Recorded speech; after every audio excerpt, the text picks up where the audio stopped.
वाला केस आया, जिस तरह से 2 नए जजेस के पास इमरान खान साहब के 2 मुकदमात जो है इस्लामाबाद हाई कोर्ट में लगाए गए, और जैसे सुप्रीम कोर्ट ऑफ पाकिस्तान में इस वक्त एक्टिविटीज़ हो रही हैं, उन सारी चीज़ों को, और जितनी एग्रेसिवली जाकर मोहसिन नकवी ने कोशिश की अमेरिका के अंदर कि कुछ भी करके वो कोई रास्ता निकालें अपने लिए और मौजूदा पाकिस्तानी रजीम के लिए या पाकिस्तानी एस्टेब्लिशमेंट के नुमाइंदे की हैसियत से वो वहाँ पे गए थे खसूसी एलची बनकर, तो जितनी भाग दौड़ उन्होंने वहाँ पे की, अगर इन सारी चीज़ों को आप प्लस माइनस करें तो दोनों तरफ दोबारा सफ़बंदी हो रही है।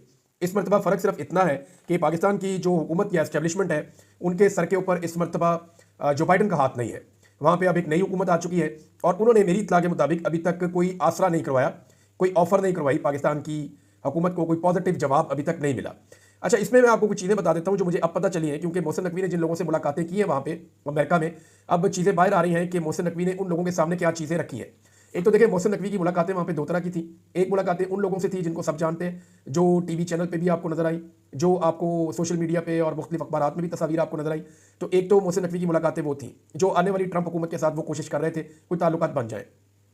वहाँ कोई बड़ी कामयाबी मोहसिन नकवी को मिली नहीं है, लेकिन पसे पर्दा उन्होंने जो काम किया वहाँ पे कुछ चीज़ें मोहसिन नकवी कोशिश करके आए हैं, लेकिन उसका नतीजा अभी नहीं आएगा। अभी कुछ दिन इंतजार करना पड़ेगा और देखना पड़ेगा कि क्या अमेरिका की जो डीप स्टेट है वो कोई मदद कर पाती है या नहीं कर पाती, या CIA कोई मदद कर पाती है या नहीं मोहसिन नकवी की, ये आने वाले दिनों में देखना पड़ेगा।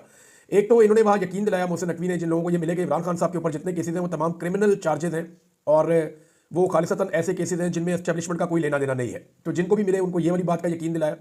साथ ही उन्होंने कहा जी पाकिस्तान के हालात बहुत ख़राब हैं, अफगानिस्तान से बहुत ज़्यादा दहशतगर्दी आ रही है और फ़ौज का इस वक्त साथ देना चाहिए सारी दुनिया को।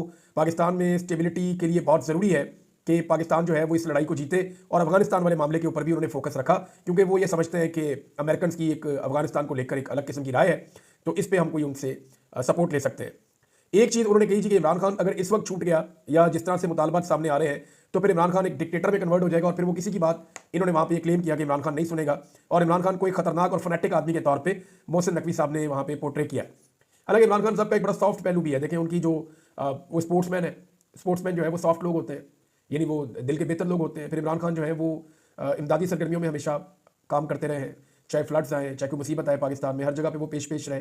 फिर गरीबों को उठाने के लिए इमरान खान ने बड़ा काम किया है। उसके अलावा जैसे कैंसर के पेशेंट्स के लिए उन्होंने काम किया, गरीब बच्चों की तालीम के लिए उन्होंने काम किया, विमेन राइट्स के लिए इमरान खान साहब ने आवाज़ उठाई। तो प्लस माइनस अगर आप करें तो इमरान खान साहब की लाइफ का एक सॉफ्ट पहलू भी है जिसको ज़्यादातर नहीं दिखाया जाता। इमरान खान साहब की आपने देखा है कि ज़्यादातर वीडियोज और तस्वीर कौन सी दिखाई जाती है, सोशल मीडिया पे पाकिस्तान तहरीक इंसाफ के जो वॉरियर्स हैं वो भी ये गलती करते हैं। ज़्यादातर इमरान खान को दिखाते हैं खैबर पख्तूनख्वा के इलाकों में फिर रहे हैं, इमरान खान के आने के ऊपर जो पश्तून है वो उनके हाथों में बंदूकें हैं, या इमरान खान साहब उन इलाकों में घूम रहे हैं, या इमरान खान साहब की वो चीज़ें दिखाई जाती हैं जिनमें वो बहुत सख्त और बहुत मजबूत और बड़े जारहाना नजर आते हैं। और ये पाकिस्तान में ये चीज़ें काम करती हैं, लोग इनको बहुत पसंद करते हैं। लेकिन इमरान खान साहब की लाइफ का एक बड़ा सॉफ्ट पहलू है। कुछ खवातीन हैं, कुछ हजरात हैं जो यूरोप में या अमेरिका में रहते हैं, वो ऐसी कुछ वीडियो शेयर करते रहते हैं जैसे इमरान खान साहब की फैमिली है, या आम लोगों के साथ उनका उठना बैठना है, या बच्चों के साथ उनकी जो वीडियोज़ हैं, या उनका जो गरीबों के साथ प्यार मोहब्बत के कुछ लम्हात हैं। ये चीज़ें बहुत कम लोग दिखाते हैं। तो उनका जो सॉफ्ट पहलू है उसको शो करने की कोशिश की गई कि इमरान खान कोई सॉफ्ट आदमी नहीं है, ये दुनिया को जंग के खतरे में दो चार कर देगा। इस किस्म की बातें भी मोहसिन नकवी साहब ने की है कि वो एक डिक्टेटर बन जाएगा और फिर वो किसी की बात नहीं सुनेगा। अच्छा, वॉइस ऑफ अमेरिका ने जो एक रिपोर्ट जारी की है, क्योंकि अमेरिका का दौरा था मोहसिन नकवी का, उनकी रिपोर्ट ने मोहसिन नकवी के दौरे को तकरीबन नाकाम करार दिया है। ओवरऑल जो है वो तमाम लोग, चाहे उनका ताल्लुक किसी भी सियासी जमात से, नून लीग ने डिसोन कर दिया, पाकिस्तान पीपल्स पार्टी भी इसको कामयाबी नहीं कह रही, जबकि PTI पहले ही कह रही है कि ये बड़ा नाकाम दौरा है, और अमेरिका के अंदर से जो ओवरसीज पाकिस्तानी है उनसे पूछे तो वो भी कह रहे हैं नाकाम दौरा है। लेकिन जो मोहसिन नकवी साहब अमेरिका की डीप स्टेट से बातचीत करके आए हैं, बाद में जो ब्रीफिंग दी जाएगी डोनाल्ड ट्रंप को, उसकी बुनियाद पर फिर फैसला होगा कि आने वाले वक्त में चीज़ें जाती किस तरफ है। लेकिन मोहसिन नकवी को एग्जैक्टली अब वापस आते हुए इस बात का पता है कि पाकिस्तान की एस्टेब्लिशमेंट के साथ कितना वक्त बाकी है, यानी अगर इमरान खान साहब के मामले को रिजॉल्व करना है तो एस्टेब्लिशमेंट के पास इन सारे मामलात में कितना वक्त बाकी है। अब इस वक्त जो है वो जो सिनेरियो बना हुआ है उसमें तो ऐसा लगता है कि इमरान खान की बात मानने के अलावा इस निज़ाम के पास कोई चारा नहीं बचेगा। चाहे वो बात आज मान ले, चाहे 2 महीने बाद मान ले, चाहे 4 महीने बाद मान ले, ये बात इतनी लंबी जाएगी नहीं वैसे मुझे ऐसा लगता है। लेकिन इमरान खान साहब की बात मानने के अलावा अब चारा कोई नहीं है। वजह यह है कि उनके मुतालबात इमरान खान साहब के बड़े सख्त हैं, हो सकता है आने वाले दिनों में कुछ रास्ता और निकल आए। और दूसरी जानिब से जो इमरान खान साहब के सामने मुतालबात रखे गए हैं कि डील कर लें, अपने आप को जो है वो डाउन कर लें, और जो सियासत है उसको तर्क कर दें कुछ अरसे के लिए, और जो एक्टिविटीज़ हैं उनको रोक दें, बिल्कुल घर में बंद हो जाएं, तो ये काम तो इमरान खान साहब अब ये 70+ के वो है, तो इस वक्त वो ये काम तो करने वाले नहीं है। अब जेल में जो वर्जिश करते रहते हैं वो इसलिए कर रहे हैं, उन्हें पता है बाहर निकल के उन्होंने काफ़ी काम करना है इमरान खान साहब ने, और वो उस काम के लिए अपने आप को ज़हनी तौर पे तैयार भी कर रहे हैं। जब भी वो बाहर निकलेंगे इमरान खान साहब घर नहीं बैठेंगे, इस बात का सब जानते हैं इसको। और अगर इमरान खान साहब ने हाउस अरेस्ट होने का फैसला किया तो इससे अभी तो ये तासुर है कि शायद उनकी मकबूलियत में कमी हो जाए या उनका जो मौक़िफ़ है वो ढीला पड़ जाए। लेकिन इमरान खान जितना बड़ा ब्रांड बन गया ना पाकिस्तान में, पॉलिटिकल ब्रांड, कोई और उनका मुकाबला कर नहीं सकता। मेरे ख्याल में कोई भी इमरान खान साहब का फैसला अब उन्हें नुकसान नहीं पहुंचाएगा जब तक कि वो हुकूमत में नहीं आ जाएंगे। अवाम उनको एक मरतबा जरूर हुकूमत के अंदर लेकर आएगी, क्योंकि अवाम ने ऐसा लगता है कि इस बात की अब जिद पकड़ ली है। इसमें बैरिस्टर घोर साहब ने एक स्टेटमेंट दिया है, ये बड़ा इंपॉर्टेंट स्टेटमेंट है। नॉर्मली इतना सख्त स्टेटमेंट उनकी जानिब से नहीं आता, लेकिन बड़ा क्लियरली बैरिस्टर घोर साहब ने एक बात कही है। और उन्होंने कहा कि यानी जब उनसे पूछा जाता है बार बार कि जी मुज़ाकरात की बहाली के लिए आप क्या करेंगे और कैसे करेंगे, बहाली होनी चाहिए, तो उन्होंने बैरिस्टर घोर ने कहा पहले जुडिशल कमीशन बनाए फिर इमरान खान से बात करेंगे। यानी उन्होंने इमरान खान से बात करने से भी इनकार कर दिया। इमरान खान को हम जाके क्या बताएं कि जुडिशल कमीशन नहीं बना और हम बैठना चाहते हैं हुकूमत के साथ 28 तारीख को। तो एक तो जो मुज़ाकरात सबूताज हुए हैं इसके अंदर मौजूदा हुकूमत का अपना बड़ा किरदार है। एक इमरान खान साहब के खिलाफ जो है वो एक और फैसला दिलवाया गया जेल के अंदर, और दूसरा इमरान खान साहब का जो इद्दत वाला केस है वो 6 महीने के बाद डेलिबरेटली एक नए जज को अपॉइंट करके, जिसका बनता भी नहीं था कोई वो इस केस को सुने, उसकी वजह एक और है। माजी में यही जज इसी केस को जब ये लोअर कोर्ट में थे वहाँ पे सुन चुके हैं।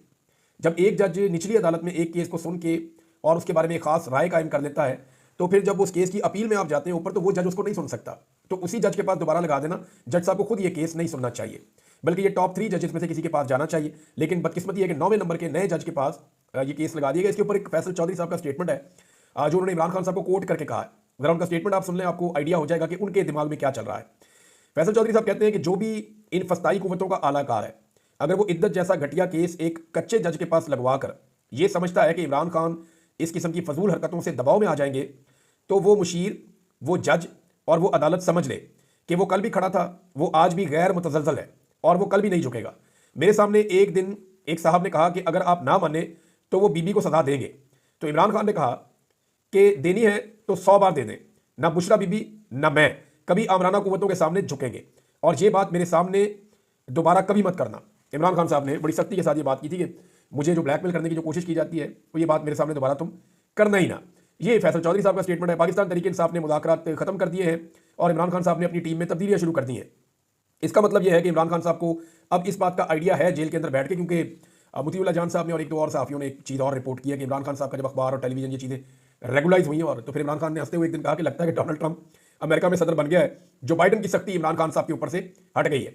तो जो बाइडन के होने का बड़ा फायदा उठाया पाकिस्तान के रजीम ने, लेकिन अब वहाँ पे जो बाइडन नहीं है जो सपोर्ट दे सके, और यही इनकी एक बहुत बड़ी जो है वो कमख्ती आई इस बारे में। अगर जो बाइडन कहीं कंटिन्यू कर जाता या कमला हैरिस आ जाती, तो उनसे जब पूछा गया कमला से कि आप बताएं कि इमरान खान के बारे में, पाकिस्तान के बारे में क्या पॉलिसी है, तो वो खुलकर बात भी नहीं करती थी। तो डोनाल्ड ट्रंप ने बड़ा खुल के ना सिर्फ बात की बल्कि उनके लोगों ने भी बड़ी खुलकर बात की है इमरान खान साहब के हवाले से। अब आने वाले दिनों में जो उनकी इसके ऊपर एक अप्रोच है वो क्या होती है ये पता चल जाएगा। लेकिन मुझे ओवरसीज़ पाकिस्तानी जिनसे मैंने बात की थी, मैंने उनसे दोबारा बात की और मैंने कहा जी मुझे आप क्लियर करें जो आपने स्टेटमेंट दिया था। तो उन्होंने कहा जी कि हम 2 लोग गवाह हैं। डोनाल्ड ट्रंप के बेटे ने ये बात कही है कि हमने पाकिस्तान में इंसानी हकूक़ की खिलाफ वर्जियों के हवाले से और जो जुल्म और बर्बरियत हो रही है पाकिस्तान तहरीक इंसाफ एक पार्टी को दबाने के लिए, और जो इलेक्शन में जो कुछ भी हुआ है इस हवाले से हमने एक बड़ा स्ट्रॉन्ग मैसेज कन्वे किया है। उसके बाद जो है वो ट्रंप की हलफबरदारी में पहुंचने की और सब कुछ करने की कोशिश की मोहसिन नकवी साहब ने, लेकिन फिलहाल उसका कोई फायदा हुआ नहीं। तहरीक इंसाफ ने नाज़रीन एक और एक्टिविटी शुरू कर दी है, लेकिन उससे पहले मैं आपको बताता हूँ कि नवाज शरीफ साहब से उनकी अपनी पार्टी अब खाइफ हो गई है। यानी पार्टी कह रही है कि मियाँ साहब आपको पार्टी का सदर बनाया और आपने पार्टी को लेकर चलाना था, मुल्क के हालात कहाँ से कहाँ पहुँच गए हैं। सीनियर रहनुमा है पाकिस्तान मुस्लिम लीग नून के, वो मियाँ साहब को लेटर लिख रहे हैं, और नून लीग का जो भी बंदा हमसे बात करता है वो ऐसी बात करता है मिलती जुलती। बल्कि नून लीग के कई लोग रब्ते करके कहते हैं कि यार थोड़ा सा मियाँ साहब जरा आप अपने प्रोग्राम में या बाकी जगहों पर आप लोग कहें कि जी मियाँ साहब किधर गायब है, मियाँ साहब को मंजर आम पे आना चाहिए। ये तो इमरान खान के लिए उन्होंने पूरा मैदान खुला छोड़ा हुआ है, ये PMLN के लोग ये समझते हैं, लेकिन उन्हें इस बात का आइडिया नहीं है कि मियाँ साहब ने डील की हुई है। इस वक्त कोई करने के लिए बात ही नहीं है उनके पास। बहरहाल ये नवाज शरीफ साहब को खत लिखा गया और उन्होंने कहा गया कि जब आप सदर मुंतखब हुए इसके बाद पार्टी का कोई इजलास आपने नहीं बुलाया। मेरी तजवीज़ है कि मुल्क की सियासी सूरत हाल, महंगाई, बेरोजगारी और दहशतगर्दी के हवाले से पार्टी में मुशावरत की ज़रूरत है, जबकि हम मुल्क को इदारों के जरिए चलाना चाहते हैं। हालांकि मुकन्नना अदलिया और इंतजामिया को अपनी अपनी हदूद में रहकर काम करना चाहिए। पार्टी में भी इसी तरह काम चलना चाहिए। पार्टी भी इदारों के बगैर नहीं चल सकती, और पार्टी में CEC, मरकजी वर्किंग कमेटी समेत सब इदारे मौजूद हैं। ये वो कह रहे हैं जी हमने मुल्क इदारों के हवाले कर दिया और खुद हम कोई काम नहीं कर रहे, हमारी पार्टी बिल्कुल ही डी फंक्शनल है और हमारी पार्टी की सारी तंजीमें जो है वो फारग हो गई हैं। तो मियाँ साहब को उन्होंने कहा जी आप पे आवाम एतमाद करती है, आप आए मैदान में और मैदान में आगे अपनी पार्टी संभालें। लेकिन मियाँ साहब अब लास्टिक की शलवार संभालें या पार्टी संभालें। वैसे मुतीउल्लाह जान ने कमाल कर दिया कि लास्टिक की शलवार पहना दी है मियाँ साहब को और उनकी सारी पार्टी को कि जब दिल करेगा फॉर्म 47 जो है वो खींच लेंगे और फिर फॉर्म 45 नीचे से निकल आएगा, और जब असली फॉर्म 45 नीचे से निकल आएगा तो लोग उसको देखकर फिर आवाज़ें कसेंगे और उनके लिए सियासत और ज़्यादा मुश्किल हो जाएगी। तो इनके लिए बड़ी मुश्किल पैदा कर दी है पाकिस्तान की एस्टेब्लिशमेंट ने। अब ये बोझ ऐसे ही मियाँ साहब को उठाना पड़ेगा और इसी के साथ जीने की आदत डालनी पड़ेगी, या फिर मियाँ साहब को अपने असली मौके पे वापस आना होगा और उन्हें बैठकर सारी पॉलिटिकल पार्टीज के साथ ये बात तय करनी होगी कि मिलिट्री एस्टैब्लिशमेंट का सियासत से रोल हमेशा के लिए खत्म किया जाए, पाकिस्तान में फ्री एंड फेयर इलेक्शन करवाया जाए और जो दरीना मसाइल है पाकिस्तान के उनको बैठकर एक ही मरतबा हल किया जाए ताकि पाकिस्तान आगे बढ़ सके। मुराद सईद साहब ने ट्वीट किया, लेकिन उससे पहले तरीके इंसाफ को फिक्र पड़ गई है। इमरान खान साहब ने जो है वो अपनी पार्टी को अहकाम जारी कर दिए हैं कि अपोजिशन के जो मुख्तलिफ रहनुमा हैं उनके साथ राब्ते करें। इस सिलसिले में जमात इस्लामी से रब्ता हुआ है, फजल रहमान साहब की पार्टी से रब्ता हुआ है तरीके इंसाफ का, और दीगर लोगों से भी रब्ते किए जा रहे हैं। शाहिद खान अब्बासी साहब की पार्टी से भी रब्ता किया जाएगा। जो पार्लियामेंट के अंदर और बाहर जमाते हैं उनसे रब्ता करने के बाद क्योंकि चीफ इलेक्शन कमिश्नर का टाइम खत्म हो गया और उनके साथ जो उनके 2 मेंबर हैं उनका भी टाइम खत्म हो गया। अब जब इन लोगों का टाइम खत्म हो गया तो फिर अब नया चीफ इलेक्शन कमिश्नर आना चाहिए। लेकिन 26वीं आईनी तरमीम में इन्होंने ये किया था कि अगर टाइम खत्म हो जाए तो जब तक नया आ नहीं जाता, इत्तफाक राय नहीं हो जाता हुकूमत और अपोजिशन का, तब तक यही काम करता रहेगा। मजे की बात यह है कि जब भी ऐसी कोई पोस्टिंग अपना टेन्योर पूरा करने लगती है तो हुकूमत अपोजिशन को खुद दावत देती है कि आए बैठे, अपने नाम आप दें, हम अपने नाम देते हैं, तो बैठकर नया बंदा लगाते हैं। लेकिन इस मरतबा हुकूमत ने ऐसी कोई एक्सरसाइज नहीं की क्योंकि हुकूमत ये जानती है कि ये वाला जो सिकंदर सुल्तान राजा बतौर चीफ इलेक्शन कमिश्नर उन्हें मिला है, ऐसा बंदा उन्हें दोबारा कभी नहीं मिलेगा।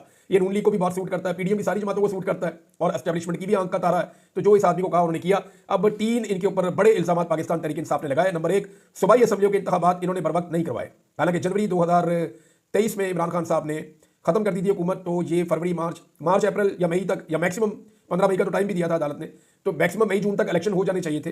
लेकिन सूबाई असम्बलियों के इंतखाबात बर वक्त ना करवाकर कानून और सुप्रीम कोर्ट की इन्होंने तौहीन की। नंबर 2, 90 रोज में कौमी असम्बली के इंतखाबात ना करवाकर इन्होंने एक और आइन शिकनी की। नंबर 3, 8 फरवरी को बड़े पैमाने पर इंतखाबी नताइज में बेशर्मी से रद्दबदल करके फार्म 47 की जाली हुकूमत के क्याम की सहूलतकारी की। उसके अलावा इन्होंने जनाब पाकिस्तान तहरीक इंसाफ का इंतखाबी निशान भी छीना, पाकिस्तान तहरीक इंसाफ के लोगों को जो है वो परेशान भी किया, बहुत सारे लोगों को इन्होंने डिस्क्वालीफाई भी किया।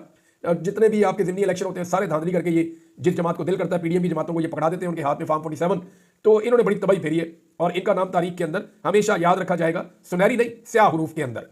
अब आ जाइए, एक और चीज़ हो रही है बाहर, बहुत ज़्यादा तेज़ी से हो रही है। शहजाद अकबर साहब ने भी इसका हवाला दिया है, वो मैं आपके सामने रखना चाहता हूँ। एक होती है जी, बहुत सारे पाकिस्तान के जो लोग हैं, जो ओवरसीज़ पाकिस्तानी हैं, वो दुनिया के कई मुल्कों में रहते हैं और कई ऐसे लोग हैं जो बेचारे फसाइयत से तंग आकर बाहर चले गए हैं। अब ये जो लोग बाहर चले गए हैं या बाहर रहते हैं या वहाँ काम करते हैं, ओवरसीज़ हों या वो लोग हों जो परेशानी से बाहर मौजूद हैं, प्रोटेक्शन ली हुई है उन्होंने, इन तमाम लोगों के लिए एक बड़ा संजीदा मसला ये होता है कि इनके जो पीछे घर हैं वहाँ पे इनके घर वालों को उठा लिया जाता है, उन पे मुकदमा दर्ज किए जाते हैं, उन्हें परेशान किया जाता है, इनकी प्रॉपर्टीज़ को जब्त किया जाता है, इनके खिलाफ कानूनी अजीबोगरीब किस्म की कार्रवाइयाँ की जाती है ताकि इनके ऊपर दबाव डाला जाए। इसको आम फहम ज़बान में कहते हैं ट्रांसनेशनल रिप्रेशन। ये हो रही है जी और ये दबाकर हो रही है। बहुत सारी इसकी मिसालें हैं। मिसाल के तौर पर अजहर मशवानी, वो बरतानिया में मौजूद है, उसके भाई उठा लिए पाकिस्तान में और गायब कर दिया उनको लंबे अरसे तक के लिए। फिर उसके बाद जो है वो इसकी एक मिसाल आपके वजाद सईद साहब जो है, उनकी फैमिली को बहुत हरासा किया गया। इसी तरह से जो शयान अली है उनके साथ हुआ। सारा मीर ने अभी बताया हाल ही में उनके साथ बड़ा जुल्म हुआ। अरसलान साहब है, उनका भी नाम लिखा है यहाँ पे, शहजाद अकबर साहब ने। बहुत सारे लोगों को और भी मैं जानता हूँ जो पाकिस्तान में नहीं है लेकिन पाकिस्तान में उनके घर वालों को बहुत परेशान किया गया, उन्हें हरासा किया गया। तो ये सारे केसेस जनाब इकट्ठे करने की बात की जा रही है और जिस जिसके साथ ये हुआ है, पाकिस्तान तहरीक इंसाफ और ओवरसीज़ पाकिस्तानियों की तंजीमें उसका डाटा मांग रही है क्योंकि बरतानिया के अंदर इसके ऊपर एक्शन होने जा रहा है और ये एक्शन पाकिस्तानी गवर्नमेंट के खिलाफ होगा। एक चीज़ तो ये हो रही है और दूसरी यूरोपीय यूनियन के अंदर एक डेवलपमेंट है जो आने वाले दिनों में मैं आपके सामने रखूंगा। एक ओवरसीज़ पाकिस्तानी बहुत बड़ी तादाद में है और बहुत सारी तंजीमें हैं, ये लोग मिलकर एक काम करने वाले हैं यूरोपीय यूनियन में। अभी तक जो झटके लगे हैं वो बरतानिया से या अमेरिका से लगे हैं, लेकिन मौजूदा रजीम को एक बड़ा झटका जो है वो यूरोपीय यूनियन से लगने वाला है। और अभी मैं आपको ज़्यादा तफसीलात नहीं बताऊंगा, लेकिन जैसे ही इसकी चीज़ें सामने आएंगी तो मैं आपके सामने वो चीज़ें रखूंगा और वक्त से पहले रखूंगा और आपको सब कुछ बताऊंगा कि वहाँ क्या होने जा रहा है। और यानी यूरोपीय यूनियन से कोई अच्छी खबरें हुकूमत के लिए नहीं आएंगी आने वाले वक्त में, खासतौर पर उन इंडिविजुअल्स के लिए जिन्होंने पाकिस्तान के अंदर फसाइयत का, जुल्म का और जबर का बाजार गर्म कर रखा है। मुराद सईद साहब ने क्या कहा, ये इंपॉर्टेंट है। देखिए, मुराद सईद से मेरी बात हुई थी सन 2022 में खास इशू के ऊपर और बड़ी डिटेल बात हुई थी। मैं वॉक कर रहा था, साथ साथ बात कर रहा था, मुझे आज भी याद है और वो बड़ी इंपॉर्टेंट बातचीत थी। मुराद सईद ने मुझे पूरा मामला समझाया था कि खैबर पख्तूनख्वा में बाई डिज़ाइन दहशतगर्दी वापस आ रही है और उनका ये शिकवा था कि कुछ ऐसे लोगों को खैबर पख्तूनख्वा में खसूसन मालाकंड के इलाकों में पहुंचाया जा रहा है जो लोग यहाँ से चले गए थे। अभी ये कहा जाता है ना कि दहशतगर्दों को इमरान खान वापस लाया। इमरान खान के दौर में कोई दहशतगर्द वापस नहीं आया, पॉलिसी बनी नहीं थी। ये जो दहशतगर्द वापस आए थे ये आए थे शहबाज शरीफ के दौर में, जब पीडीएम की सरकार आ गई थी। तो इसके खिलाफ मुराद सईद ने आवाज़ उठाई थी और बड़े बड़े एहतजाज करवाए थे। अब मुराद सईद ने दोबारा वार्न किया है कि फिर से वही सिलसिला शुरू होने लगा है और ये अमेरिका को इसके साथ उन्होंने जोड़ा है। मैं लुबे लुबाब की ट्वीट का आपको बता देता हूँ। वो ये कहना चाह रहे हैं कि अमेरिका को खुश करने के लिए पाकिस्तान को एक और जंग के अंदर धकेला जा रहा है और इसमें पाकिस्तानियों का खून जो है वो ज़ाया होगा। वो ये कहते हैं इसमें सिक्योरिटी फोर्सेज जो है उनके जवान भी शहीद होंगे और आम पाकिस्तानी भी शहीद होंगे, तो ये पॉलिसी ठीक नहीं है। फिर उन्होंने ये कहा कि इससे पहले मैंने खुद आवाज़ उठी थी आप सबके साथ निकल कर, लेकिन अब जिन लोगों ने मेरे साथ मिलकर आवाज़ उठाई थी उनको धमकाया जा रहा है और उनको नताइज की धमकियाँ दी जा रही है। तो आप सब उनके बाजू बने। और एक दफ़ा फिर उन्होंने खैबर पख्तूनख्वा के अवाम से अपील की मुराद सईद ने कि लॉ एंड ऑर्डर का मसला बहुत संजीदा कर दिया गया है, पुलिस ने कई जगहों पे हाथ खड़े कर दिए हैं और ये सब कुछ इसलिए हो रहा है कि बॉर्डर के ऊपर आज़ादाना आमदरफ्त हो रही है दहशतगर्दों की, ये मुराद सईद ने कहा। और उन्होंने दोबारा से अपील की है खैबर पख्तूनख्वा के लोगों से कि वो भरपूर तरीके से आवाज़ उठाएं और एहतजाज करें और रियासती पॉलिसी को तब्दील करने के लिए जोर डालें। ये बात जनाब मुराद सईद साहब ने की है। पंजाब में नाज़रीन एक ऑपरेशन हो रहा है तजावज़ात के खिलाफ। ये बुरी चीज़ नहीं है, तजावज़ात नहीं होनी चाहिए, चीज़ों को कानून के दायरे के अंदर होना चाहिए। लेकिन देखें, इस वक्त पाकिस्तान में लोगों के पास खाने के लिए नहीं है और ज़्यादातर जो ऑपरेशन हो रहा है वहाँ से जो लोग वीडियो शेयर कर रहे हैं, गरीब की रेडी टूट रही है, गरीब आदमी का ठेला जो है वो तोड़ा जा रहा है, बड़े लोग जो ताकतवर लोग हैं उनको नुकसान नहीं हो रहा, ये दावा कर रहे हैं बहुत सारे लोग। या वीडियो जो मेरे पास आई उनमें तो मैंने गरीबों को ही रोते हुए देखा है। तो ये ज़रूर करना चाहिए, लेकिन उससे पहले हुकूमत को एक पूरी मनसूबाबंदी बनानी चाहिए कि जिसकी रेडी तोड़ी जा रही है उसके पास कोई मुतबादल बंदोबस्त है, या जिसकी झुग्गी जो है वो तोड़ी जा रही है उसके पास रहने के लिए कोई मुतबादल जगह है। तो क्योंकि बहुत सारे लोगों ने मुझे कहा कि इसके ऊपर ज़रूर आवाज़ उठाएं, तो हुकूमत ये काम ज़रूर करे क्योंकि तजावज़ात खत्म होनी चाहिए, मैं इसके हक में हूँ। लेकिन साथ ही साथ एक मनसूबाबंदी के तहत करे कि अगर किसी गरीब आदमी का रोज़गार छिन जाता है तो उसके लिए मुतबादिल रोज़गार का बंदोबस्त करना भी रियासत की जिम्मेदारी है और उन लोगों को वो रोज़गार फराम किया जाए। सिर्फ डिज़ाइन ना बनाया जाए कि ये हमने एक बाज़ार बना दिया है, अब 10 बाज़ार गिरा के जहाँ पे 5,000 या 10,000 लोग काम करते हैं तो उसकी जगह पे आप एक बाज़ार बना दें जहाँ पे सिर्फ 100-150 बंदा काम करता है, तो उससे वो लोगों की जिनका रोज़गार चला गया उनको कोई फ़र्क नहीं पड़ेगा। तो इसके ऊपर बाकायदा एक पॉलिसी बनाकर ये काम करना चाहिए। ज़्यादातर नुकसान कमज़ोर और गरीब तबके का हो रहा है जो अभी तक लोग क्लेम कर रहे हैं। अब तक इतना ही, अपना ख्याल रखिएगा, अपने इस चैनल का भी। अल्लाह हाफ़िज़।